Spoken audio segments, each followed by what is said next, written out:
अथ श्रीमद्भागवतमहापुराणं स्कन्दं 5 अध्यायम् 18 भुवनकोशवर्णनम्। अथ अष्टादशोऽध्यायः। श्रीशुक उवाच। तथा च भद्रश्रवा नाम धर्मसुतः तत्कुलपतयः पुरुषा भद्राश्ववर्षे साक्षात् भगवतो वासुदेवस्य प्रियां तनुं धर्ममयीं हयशीर्षाभिधानां परमेण समाधिना सन्निधाप्येदम् अभिगृणन्त उपधावन्ति। भद्रश्रवस ऊचुः। ॐ नमो भगवते धर्माय आत्मविशोधनाय नम इति। अहो विचित्रं भगवद्विचेष्टितं घ्नन्तं जनोऽयं हि मिषन्न पश्यति। ध्यायन्न सद्यर्हि विकर्मसेतुं विहृत्य पुत्रं पितरं जिजीविषति। वदन्ति विश्वं कवयस्मनश्वरं पश्यन्ति च आध्यात्मविदो विपश्चितः। तथापि मुह्यन्ति तवाजमायया सुविस्मितं कृत्यमजं नतोऽस्मितम्। विश्वोद्भवस्थाननिरोधकर्म ते ह्यकर्तुरङ्गीकृतम् अप्यपावृतः। युक्तन्न चित्रं त्वयि कार्यकारणे सर्वात्मनि व्यतिरिक्ते च वस्तुतः। वेदान् युगान्ते तमसा तिरस्कृतान् रसातलद्यो नृतुरङ्गविग्रहः। प्रत्याददेवै कवयेऽभियाचते तस्मै नमस्ते वितथे हिताय इति। हरिवर्षे चापि भगवान् नरहरिरूपेणास्ते तद्रूपग्रहणनिमित्तम् उत्तरत्राभिधास्ये।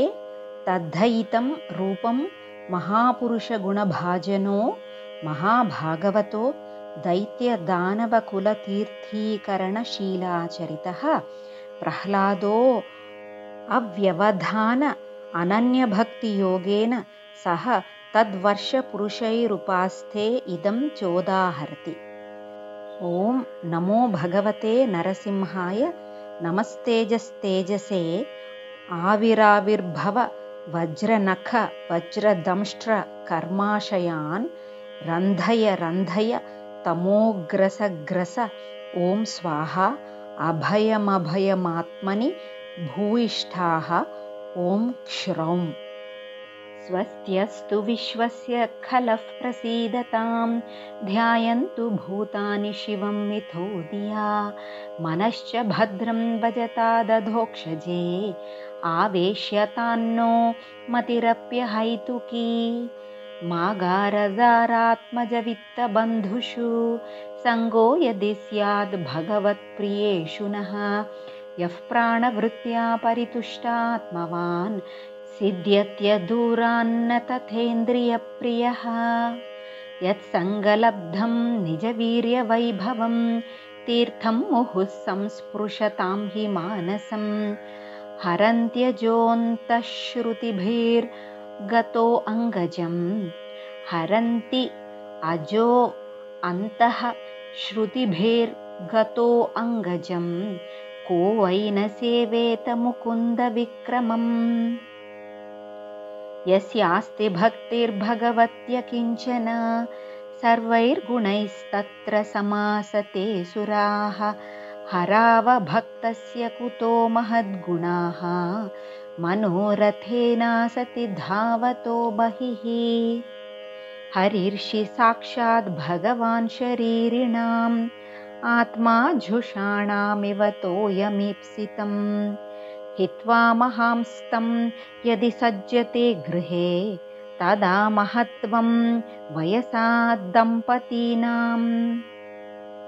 तस्माद्रजो रागविषादमन्यो मानस्पृहा भयदैन्यधिमूलम्। मानस्पृहा भयदैन्य आधिमूलम्। हित्वा गृहं संसृतिचक्रवाळं नृसिंहपादं भजता कुतो भयम् इति।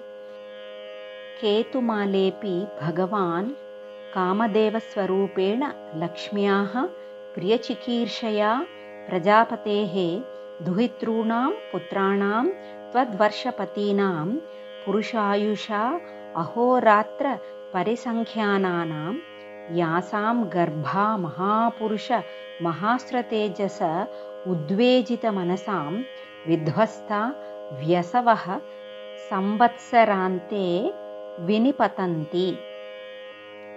अतीव सुललितगति विलास विलसितरुचिर हासलेशावलोकलीलया किञ्चिद् उत्तम्बित सुन्दरभ्रूमण्डल सुभगवदनारविन्दश्रिया रमां रमयन् इन्द्रियाणि रमयते।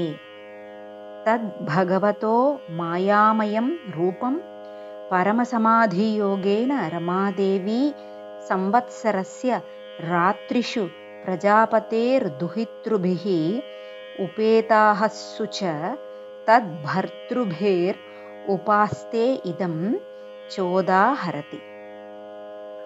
ॐ ह्रां ह्रीं ह्रूं ॐ नमो भगवते हृषीकेशाय सर्वगुणविशेषैर्विलक्षितात्मने आकूतीनां चित्तीनां चेतसां विशेषाणां च अधिपतये षोडशकलाय छन्दोमयाय अन्नमयाय अमृतमयाय सर्वमयाय सहसे ओजसे बलाय कान्ताय कामाय नमस्ते उभयत्र भूयात्। स्त्रियो व्रतैस्त्वा हृषिकेश्वरं स्वतो हि आराध्य लोके पतिमाशसतेऽन्यं तासां न ते वै परिपान्त्यपत्यं प्रियं धनायूंषि यतो स्वतन्त्राः।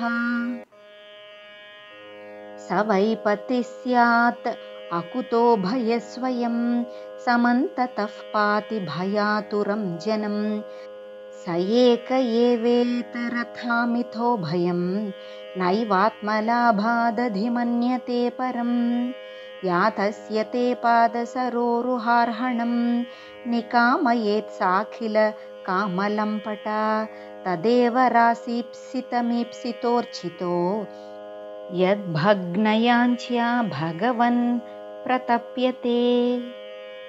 मत्प्राप्तये जेषसुरासुरादयः तप्यन्त उग्रं तपाइन्द्रिये धिया ऋते भवत्पादपरायणान्न मां विन्दन्त्यहं त्वत् हृदयायतोजित।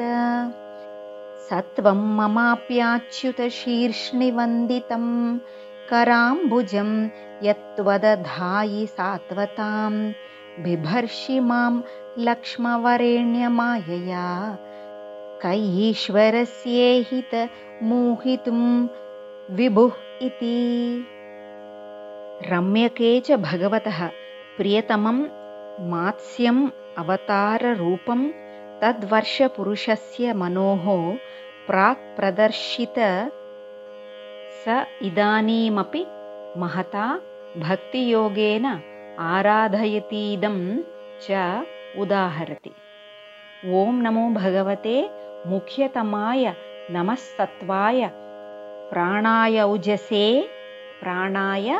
ओजसे सहसे बलाय महामत्स्याय नम इति। अन्तर्बहिश्चाखिल लोकपालकैः अदृष्टरूपो विचरस्युरुस्वनः स ईश्वरस्त्वं य इदं वशेन यत् नाम्ना यथा दारुमयीं नरस्त्रियं यं लोकपालाः किल मत्सरज्वराः हित्वा यतन्तोऽपि पृथक् समेत्य च पातुन्न शेकुर्द्विपदश्चतुष्पदः सरीसृपं स्थाणु यदत्र दृश्यते। भवान् युगान्तार्णव ऊर्मिमालिनी क्षोणीमिमावोषधिविरुधां निधिं मया सहोरुक्रमतेज ओजसा तस्मै जगत्प्राणगणात्मने नमः इति। हिरण्मयेऽपि भगवान् निवसति कूर्मतनुं बिभ्राणस्तस्य तत् प्रियतमां तनुम् अर्यमा सह वर्षपुरुषैः पितृगणाधिपतिः उपधावति मन्त्रम् इमं च अनुजपति। ॐ नमो भगवते अकूपाराय सर्वसत्त्वगुणविशेषाय अनुपलक्षितस्थानाय नमो वर्ष्मणे नमो भूम्ने नमो नमो अवस्थानाय नमस्ते। यद्रूपमेतन्निजमाययार्पितम् अर्थस्वरूपं बहुरूपरूपितं संख्यान यस्यास्त्ययथोपलम्बनात् तस्मै नमस्ते व्यपदेशरूपिणे। जरायुजं स्वेदजमण्डजोद्भिजं चराचरं देवर्षि पितृभूतमैन्द्रियं दौःखं क्षितिशैलसरित्समुद्र द्वीपग्रहर्क्ष्येत्यभिधेय एकः यस्मिन्न संख्येय विशेषनामरूपाकृतौ कविभिः कल्पितेयं संख्यायया तत्त्वदृशापनीयते तस्मै नमः सांख्यनिदर्शनाय ते इति। उत्तरेषु च कुरुषु भगवान् यज्ञपुरुषः कृतवराहरूप आस्ते तं तु देवी हैषा भूः सहकुरुभिः अस्खलितभक्तियोगेन उपधावति इमाञ्च परमाम् उपनिषदम् आवर्तयति। ॐ नमो भगवते मन्त्रतत्त्वलिङ्गाय यज्ञक्रतवे महाद्वरावयवाय महापुरुषाय नमः कर्मशुक्लाय त्रियुगाय नमस्ते। यस्य स्वरूपं कवयो विपश्चितो गुणेषु दारुष्विव जातवेदसं मथ्नन्ति मथ्ना मनसादिदृक्षवो गूढं कियार्थैर्नमयीरितात्मने द्रव्यक्रियाहेत्वयनेशकर्तृभिः मायागुणैर्वस्तुनिरीक्षितात्मने अन्वीक्षयाङ्गा अतिशयात्मबुद्धिभिः निरस्तमायाकृतये नमो नमः। करोति विश्वस्थितिसंयमोदयं यस्येप्सितं नेप्सितमीक्षितुर्गुणैः माया यथायो भ्रमते तदाश्रयं ग्राव्णो नमस्ते गुणकर्मसाक्षिणे। प्रमथ्यदैत्यं प्रतिवारणं मृधे यो मां रसायां जगदाधिसूकरः कृत्वाग्रदंष्ट्रे निरगादुदन्वतः क्रीडन्निवेबः प्रणतास्मितं विभुमिति। इति श्रीमद्भागवते महापुराणे पारमहंस्यां संहितायां पञ्चमस्कन्धे भुवनकोशवर्णनं नाम 18 श्रीहरये नमः। श्रीहरये नमः।